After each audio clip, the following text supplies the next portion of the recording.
The air in Dry Creek was heavy that day. Not with dust, not with heat, though both pressed down hard, but with silence. A cruel silence.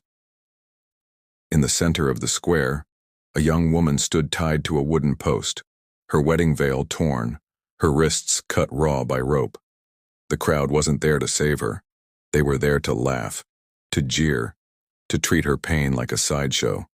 Her name was Norah, and as she whispered, "I'm just a joke," the laughter grew louder. But then, the ground seemed to shift. A voice cut through the noise like thunder rolling across empty plains.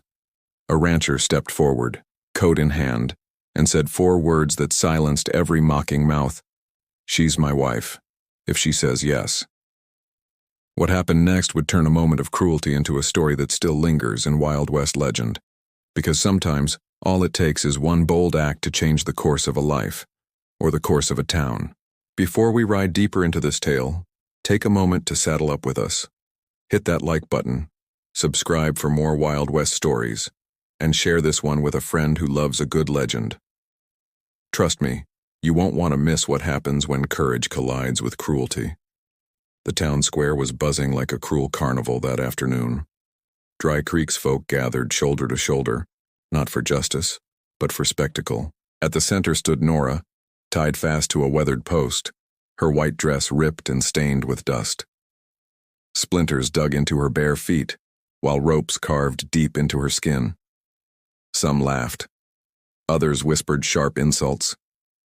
One man even hurled a stone, missing her by inches. To them, she wasn't a person. She was a joke, a plaything to mock before the sheriff's cold stare. Norah's lips quivered as she whispered, "I'm just a joke." The crowd roared louder, feeding on her despair. Then, silence. A voice broke through, steady and commanding. "She's my wife, if she says yes." Heads turned. Out of the crowd stepped Elias Boone, a rancher known for few words but unshakable resolve. He moved slow, every step echoing across the boards, until he stood before her. Without hesitation, he draped his coat over her bruised shoulders and looked into her tearful eyes. "Do you want me to claim you?" he asked. The jeering crowd froze. Even the wind held its breath. And then Norah answered. Norah's voice was faint but steady. "I do, by my own say." The square fell into stunned silence. The auctioneer's mallet lowered. Even the sheriff, arms folded tight, said nothing. Elias Boone drew his knife and with one swift motion cut the ropes. They dropped like dead snakes at her feet. Norah stumbled forward, collapsing into his arms. The crowd gasped. Together they walked out of the square, whispers trailing them like restless ghosts. Some cursed, some stared, and some quietly admired. Whatever it was, none dared stop them. The walk to Boone's ranch felt longer than miles. Norah clung to his coat, her breath shallow, each step a victory against the weight of shame. When they finally reached his porch, Elias opened the door. Inside, "You need water." She sat at the rough wooden table, trembling as she lifted a tin cup. The water burned her throat, not from heat, but from the shocking taste of freedom. Elias leaned against the wall, his eyes steady. "That stunt in the square? It only buys time. Sheriff may be crooked, but he still respects a public vow. Tomorrow, if you want me to end it, I will. The choice is yours." For the first time, Norah realized she had a choice. The ranch dogs barked before Norah could answer. Heavy boot steps crunched across gravel. The barn door creaked. Elias grabbed his hat and knife. "Stay here," he warned. 2 men slipped inside. One swung a rope, the other drew a blade. Elias moved like a storm. He caught the rope mid-swing, yanked the man forward, and slammed him hard into a stall. The second lunged. Norah, heart racing, snatched up a broom and swung with all her might.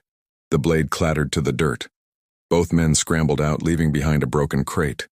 In the lantern light, Norah lifted it. Carved deep into the wood were 2 letters, LD. Her voice steadied. "This isn't just about me. He's branding women like cattle. He's hiding them." Elias studied the mark, his jaw tight. "Lyle Deacon," he muttered. Folks see, but they're too scared to speak. Norah's eyes searched his. Why did you risk it? Why call me wife? Elias leaned forward, voice low but firm. Because silence makes me sick. If no one stands up, men like him win. I didn't claim you to own you. I did it to give you a choice. For the first time, Norah felt something stronger than fear. She felt her voice return. The next evening, the sky above Dry Creek burned orange, shadows stretching long across the square. The same wooden post still stood in the center, but this time, Norah walked toward it with steady steps. In her hands, she carried the broken crate carved with the letters LD. Elias walked beside her. Calm, tall, rope and branded tag in hand. Lyle Deacon was already there, face red with rage. He waved a folded paper. She belongs to me, this proves it, he shouted. Some in the crowd nodded, others looked away. Elias stepped forward. He set the rope and crate in the dust. His voice carried strong. This brand isn't trade. It's flesh. You've all seen it. The crowd wavered, silence stretching thin. Lyle lunged for the proof, but Elias caught his wrist and shoved him back. The paper dropped into the dirt. Norah raised her chin, her voice ringing clear. I am not a joke. I choose to stand, and I choose to speak. The square froze. Too quiet. Elias's hand hovered near his knife. For a heartbeat, it felt like the whole town might collapse into violence. And then, something shifted. The silence in the square cracked, not with laughter but with murmurs.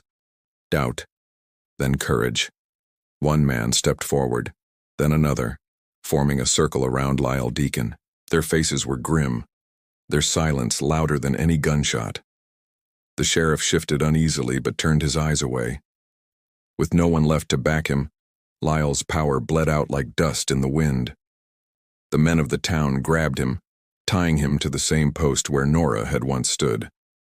The rope bit into his wrists as the crowd watched in heavy silence. Elias placed a hand on Norah's shoulder. You spoke, and they listened. That's more than most ever dare. Her lips trembled, not with fear this time, but with something new. Hope. Strength. As the sun dipped low, Elias led her from the square. Faces that once mocked now nodded in respect. Some lowered their eyes in shame. At the ranch, they set that old post in the ground, not as a mark of cruelty but as the gate to a new life, the Boonevale Ranch. And so Norah's story became legend.